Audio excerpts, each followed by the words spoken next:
오늘은 7월 6일 월요일입니다. 오늘도 영상으로 이제 같이 동참하시는 우리 모든 성도님들 모두 환영하고 축복합니다. 오늘도 기도하고 말씀 보도록 하겠습니다. 하나님, 오늘도 우리에게 말씀하시고 가르쳐 주시고 우리 삶을 인도하여 주시옵소서. 살아나게 하시고 호흡하시고 새 생명을 주신 주님의 은혜를 찬양합니다. 우리에게 힘과 능력 허락하여 주시고 주의 말씀 따라 우리가 더욱더 거룩하여지는 그 삶을 인도하여 주시옵소서. 우리 오늘 우리 교회 리더분들을 위해서 기도합니다. 하나님, 우리 전도사님을 위해서 기도합니다. 날마다 수고하고 헌신하시는 전도사님, 또 많은 것으로 섬기시는 우리 전도사님, 가정 가운데 주님께서 힘과 능력을 주시고 자녀들의 기도 제목 가운데 주님께서 함께 하시고 도우시고 인도하여 주시며 주님 그 삶이 건강하게 주님 도와주시옵소서. 몸된 교회를 섬기는 그 수고와 희생을 기억하시고 형통케 하여 주시며 주님께서 더 좋은 것으로 채워주시옵소서. 특별히 김영균 성도님과 김유민 성도의 가정을 위해서 기도합니다. 주님, 지금 준비하고 있는 시험이 잘 통과되게 하나님 도와주시고 또한 기도하고 있는 그 집의 문제가 하나님의 뜻대로 가장 좋을 대로 잘 응답되고 인도되는 것을 볼 수 있도록 도와주시옵소서. 교회 가까운 곳으로 이 서울 안으로 좋은 처소를 주님께서 예비하여 주시옵소서. 오늘도 우리와 함께 하실 주님의 은혜를 찬양합니다. 감사드리며 예수님의 이름으로 기도드립니다. 아멘. 네, 오늘은 시편 110편 1절에서 7절까지 말씀입니다. 제 110편 다윗의 시. 여호와께서 내 주에게 말씀하시기를 내가 내 원수들로 내 발판이 되게 하기까지 너는 내 오른쪽에 앉아있으라 하셨도다. 여호와께서 시온에서부터 주의 권능의 규를 내보내시리니 주는 원수들 중에서 다스리소서. 주의 권능의 날에 주의 백성이 거룩한 옷을 입고 즐거이 헌신하니 새벽 이슬 같은 주의 청년들이 주께 나오는도다. 여호와는 맹세하고 변하지 아니하시리라. 이르시기를 너는 멜기세덱의 서열을 따라 영원한 제사장이라 하셨도다. 주의 오른쪽에 계신 주께서 그의 노하시는 날에 왕들을 쳐서 깨뜨리실 것이라. 문나라를 심판하여 시체로 가득하게 하시고 여러 나라의 머리를 쳐서 깨뜨리시며 길가의 시냇물을 마심으로 그의 머리를 드시리로다. 네, 오늘 말씀은 조금 신학적인 해석이 좀 필요한 본문이기는 합니다. 그렇지 않으면 조금 헷갈릴 부분이 있긴 한데요. 그래도 우리 한번 좀 가보도록 하겠습니다. 먼저는 성경을 묵상하고 아침마다 하나님의 말씀을 통해서 나를 향한 하나님의 뜻을 깨닫는다는 차원에서 오늘 본문이 나에게 무슨 말씀을 하고 계시는지를 좀 찾아보면 좋을 것 같습니다. 가보겠습니다. 여호와께서 내 주에게 말씀하시기를 내가 내 원수들로 내 발판이 되게 하기까지 너는 내 오른쪽에 앉아 있으라. 여기서 두 가지가 나옵니다. 여호와가 나오고요, 내 주가 나옵니다. 근데 여호와가 내 주하고 여호와하고 지금 다른 존재라는 것을 오늘 지금 성경을 통해서 확인할 수 있죠. 왜냐하면 여호와께서 내 주에게 말씀하시기를 이라고 되어 있습니다. 여러분, 이 내 주가 누굴까요? 시편 110편은요 아주 유명한 예수 그리스도를 찬미하는 시다라고 이야기를 합니다. 그러니까 여러분, 다윗은요 이미 그때에 이 땅에 오실 메시아 예수 그리스도를 알고 있었고 그분을 찬양하고 또 그분의 일하심을 우리가 알고 있었다라는 겁니다. 그래서 여호와께서 내 주에게 말씀하시기를 하나님께서 그 아들 예수 그리스도에게 말씀하신 겁니다. 내가 내 원수들로 내 발판이 되게 하기까지. 예수님께서 이 땅에 메시아로 오셔서 악한 세력을 물리치시고 우리의 모든 죄악을 가져가시고 승리케 하실 그 날을 이야기할 수가 있습니다. 내 주에게 말씀하시기를 내가 원수들로 내 발판, 원수들이 내 발밑으로 내려갈 때까지 너는 내 오른쪽에 앉아 있으라. 그러니까 내 오른편, 오른쪽은 보통 권능, 오른팔 그러면 제일 첫 번째 넘버 원을 이야기하잖아요.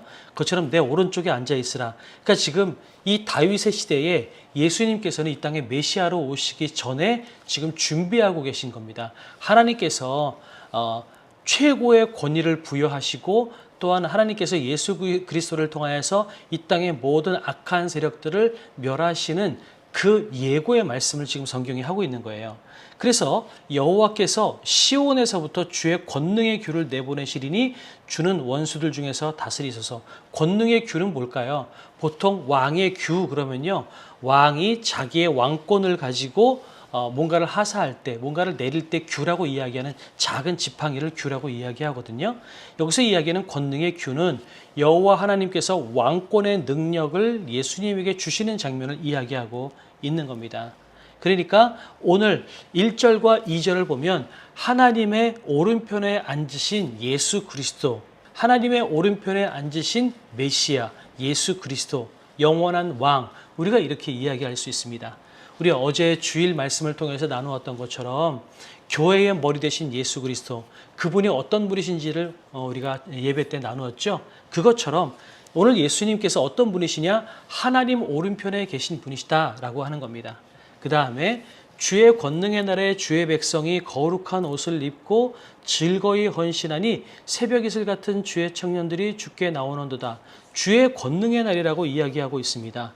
주의 권능의 날. 그러니까 주의 권능의 날이 뭐겠어요? 1절에 나오는 그 날이라고 이야기할 수 있겠죠. 내 원수들로 내 발판이 되게 하기까지. 그러니까 주님께서 이 땅에 오셔서 메시아로 이 땅을 다스리시고 이 땅을 승리케 하실 그 날, 위대한 날을 이야기할 수 있을 것 같습니다. 그날 주의 백성이 거룩한 옷을 입고 즐거이 헌신합니다. 그때 주를 믿는 주의 백성, 저와 여러분 같은 백성들이요, 거룩한 옷을 입고 즐겁게 주 앞에 헌신한다라고 이야기합니다. 그런데 성경은 그런 사람들을 뭐라고 이야기하냐면요, 새벽 이슬 같은 주의 청년이다라고 이야기합니다. 그러니까 거룩한 옷을 입고 즐거이 헌신하는 주의 백성이 곧 누구냐면 새벽 이슬 같은 주의 청년이란 겁니다. 이게 동격이에요. 그러니까 우리가 청년 이야기하면 주의 백성이 다르고 청년이 좀 다른가? 그게 아니라 여기서 이야기하는 청년이 누구냐면요, 주 앞에 거룩한 옷을 입고 즐거이 헌신하는 주의 백성들을 청년이라고 이야기하는 겁니다. 저와 여러분은요, 하나님 앞에 헌신하고 주의 명령 앞에 순종하며 나간다면 저희 모두는 청년입니다. 비록 우리 육신은 쇠잔하고 주름살은 생겼고 머리는 흰머리가 생겼을지 모르지만, 그러나 하나님께서 우리를 청년이라고 말씀하십니다. 근데 여기서 새벽 이슬 같은 주의 청년이래요. 새벽 이슬 같은, 그러면 우리가 새벽 이슬 같은 청년이라는 건데, 그럼 새벽 이슬은 도대체 뭐고 왜 우리를 청년이라고 말씀하셨을까? 저는 오늘 이 말씀을 좀 고민해 보면 좋겠다라는 생각이 듭니다. 자, 요거를 좀 나누고 나중으로 넘기도록 하겠습니다. 그 다음에 여호와는 맹세하고 변하지 아니하시리라 이르시기를 너는 멜기세덱의 서역을 따라 영원한 제사장이라 하셨도다. 자, 하나님께서요, 여호와 하나님께서 지금 예수 그리스도, 왕 대신 그 예수 그리스도에게 뭐라고 말씀하시냐면, 너는 변하지 않으리라. 이 명령은 변하지 않는다라고 말씀하시면서 너는 멜기세덱의 서열을 따라 영원한 제사장이다. 너는 영원한 제사장이다라고 말씀하시는 겁니다. 그러니까 앞부분에는 승리케 하실 왕, 하나님 오른편에 계실 승리케 하실 왕을 이야기했다면, 지금 4절은요, 예수님께서 제사장이다라는 것을 지금 말씀하시는 거예요. 왜냐하면 여호와 하나님께서 너는 영원한 제사장이다라고 말씀하셨거든요. 그럼 멜기세덱이 누군지 혹시 아시나요? 멜기세덱은 아브라함이 전쟁에서 이기고 왔을 때 멜기세덱이 아브라함을 축복하죠. 그때 아브라함이 멜기세덱에게 11조를 바치는 장면이 창세기 말씀에 나옵니다. 근데 이 멜기세덱이 창세기에 보면 어디서부터 왔고 그의 족보가 무엇인지 성경에 나오지 않아요. 그리고 또 멜기세덱은요, 왕이면서 제사장입니다. 살렘의 왕이면서 제사장이거든요. 그 제사장에게 아브라함이 11조를 드리는 거예요. 이것처럼 멜기세덱은 어디서부터 왔는지 알 수 없는, 족보를 알 수 없는 존재이면서 동시에 왕이면서 제사장의 역할들을 감당하는 존재다. 그래서 이 멜기세덱은 오실 예수 그리스도를 예표하는 존재다라고 이야기를 합니다. 그러니까 지금 하나님께서 뭐라고 말씀하시냐면, 멜기세덱의 서열을 따라 영원한 제사장이다라고 말씀하십니다. 네가 영원한 제사장이다. 인간은 제사장이 서열을 따라서, 순번을 따라서 제사장을 하죠. 그러나 하나님은 그렇지 않다는 겁니다. 그러나 예수님은 그렇지 않다라는 거예요. 영원한 제사장이다라고 말씀하십니다. 또 주의 오른편에 계신 주께서 그의 노하시는 날에 왕들을 쳐서 깨뜨리실 것이다. 그러니까 그 주께서, 왕의 오른쪽에 계신 주께서, 여호와 하나님의 오른편에 계신 주께서 노하시는 그 날에 왕들을 치실 것이다. 이 땅 세상 왕, 또 악한 왕, 또 적그리스도들, 이 모든 악한 세력들을 치실 것이다 라고 말씀하십니다. 문 나라를 심판하여 시체로 가득하게 하시고 여러 나라의 머리를 쳐서 깨뜨리시며 길가의 시냇물을 마심으로 그의 머리를 드시리로다. 그 뒷부분은요, 예수님께서 왕으로서 승리하시는 왕이다라는 것을 말씀하십니다. 앞부분은 하나님 오른편에 계신 전능하신 왕을 이야기했다면 중간은 제사장이신 예수 그리스도를 말씀하셨고요. 마지막 부분은 그분께서 이 땅을 통치하시고 다스리시고 심판하실 것이다 라고 하는 예수 그리스도를 노래하고 있는 것이 시편 110편입니다. 그래서 참 대단하죠. 이건 성령께서 하시지 않으면 불가능한 일이에요. 여러분, 예수 그리스도를 다윗 왕이 알고 있었다라는 거죠. 수백 년 이후에 이 땅으로 오실 예수 그리스도를 다윗은 알고 있었고 그분을 노래하고 있다라는 겁니다. 그러면 오늘 성경에서 조금 더 깊이 들어가 보도록 하겠습니다. 오늘 본문에서 여러분 궁금하신 것, 혹시 모르시는 것이 뭐가 있을까요? 예수 그리스도가 어떤 분이신지에 대해서 지금 성경이 이야기하고 있다는 것은 우리가 알았습니다. 근데 모르는 부분, 멜기세덱의 서열을 따라라고 하는 부분은 제가 설명을 드렸으니까 이제 이해가 되셨을 거고요. 근데 우리가 아직 이해가 안 되는 부분들이 있습니다. 새벽 이슬 같은 주의 청년들, 그 다음에 7절에 보면 길가의 시냇물을 마신다는 게 도대체 뭘까? 이 두 가지가 조금 궁금하다는 거죠. 7절부터 가보겠습니다. 길가의 시냇물을 마신다. 우리가 언제 시냇물을 마시죠? 언제 물을 마실까요? 목이 마르면 물을 마시죠. 우리 달리기 하시는 분들도 계시잖아요. 우리 마라톤 뛰시는 분들도 계신데요. 운동할 때요, 뭐가 제일 중요한지 아세요? 물이 그렇게 중요해요. 저도 여러분 자전거를요 100km 넘게 타는 자전거 대회를 나가본 적이 있거든요. 그 나가봤는데 제일 중요한 게 뭐냐면요, 물을 많이 마셔라. 그 다음에 에너지 음료를 많이 마셔라, 그런 얘기도 있는데 제일 중요한 거는 물을 잘 먹으라는 거예요. 왜냐하면 물이 곧 기력을 회복하게 하고 힘이 되기 때문에 그래요. 내가 오늘 이 본문 속으로 들어가서 내가 예수 그리스도라면 막 전쟁을 하고 싸워요. 근데 막 싸우다 보면 지치겠죠. 지치니까 목이 마르겠죠. 그런데 물을 마셔요. 물을 마시면 어떻게 될까요? 지쳐 있었다가 물을 마시면 다시 기력을 회복하는 거죠. 그러니까 힘이 났어. 그리고 고개를 들고 다시 나가는 거죠. 7절은 뭘 의미하는 거냐면요, 멈추지 않고 끝까지 싸워 이기시는 위대하신 전사 예수 그리스도를 말씀하시는 거예요. 이해가 되십니까? 그러니까 예수님께서 이 땅을 심판하시고 우리의 악한 대적을 향하여서 싸우실 때 예수님은 쉬지 않으세요. 멈추지 않으세요. 끝까지 전진해 나가시는 위대하신 왕이시라는 거다라는 것을 성경이 이야기하는 겁니다. 얼마나 신나요. 예수님께서 멈추지 않으신대요. 막 싸우다가 잠깐 쉬어가지고 물 한 모금 마시고 다시 벌떡 일어나서 다시 싸우신대요. 완전하게 이길 때까지, 승리할 때까지 끝까지 우리를 위해서 싸워주신답니다. 얼마나 멋있습니까? 이게 예수님이세요.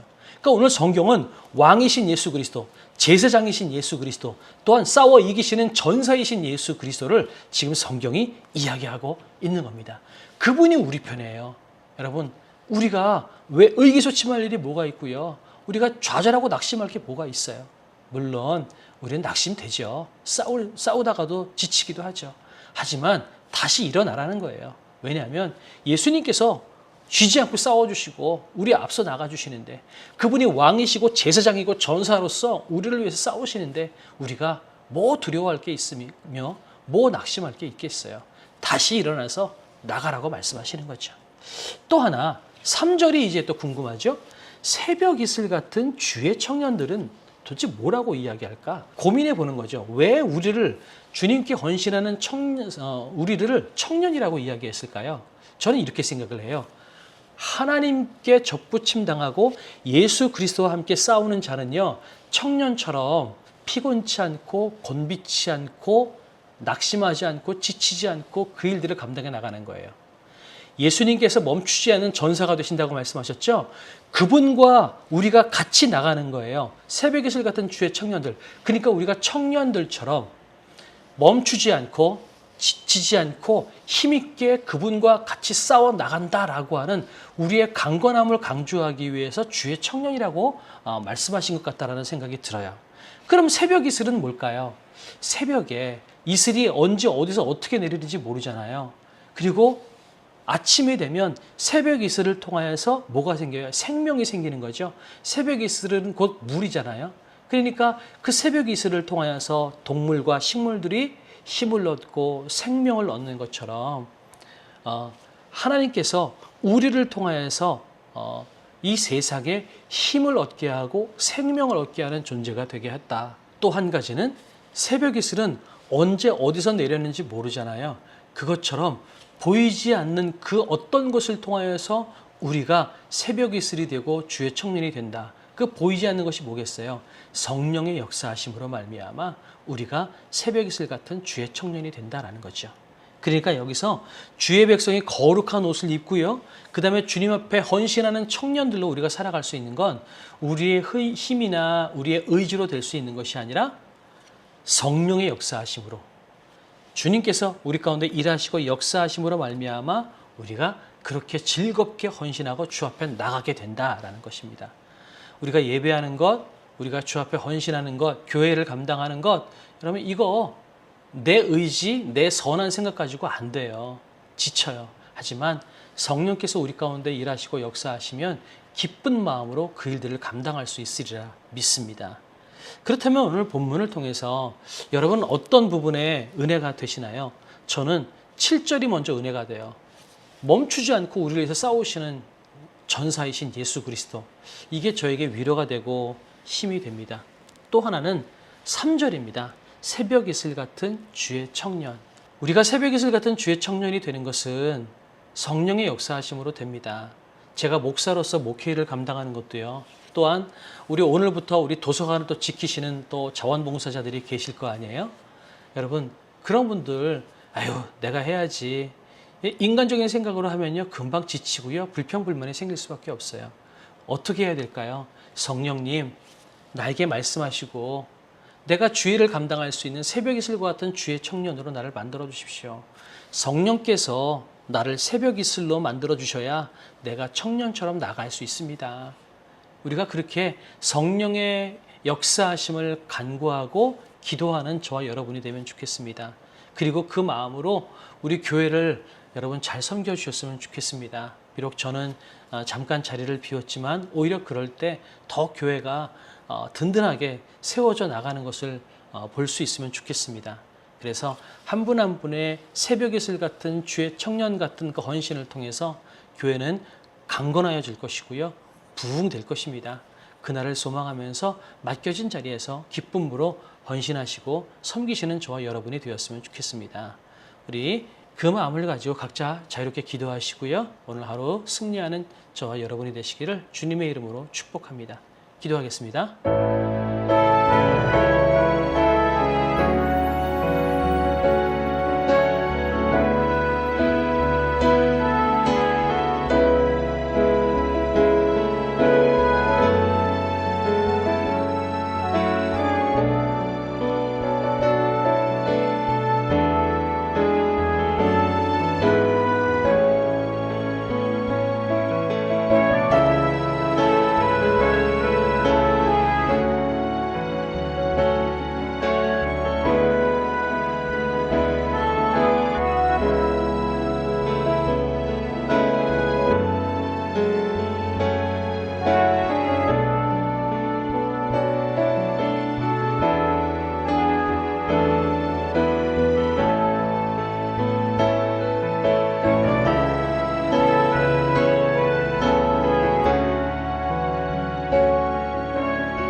네.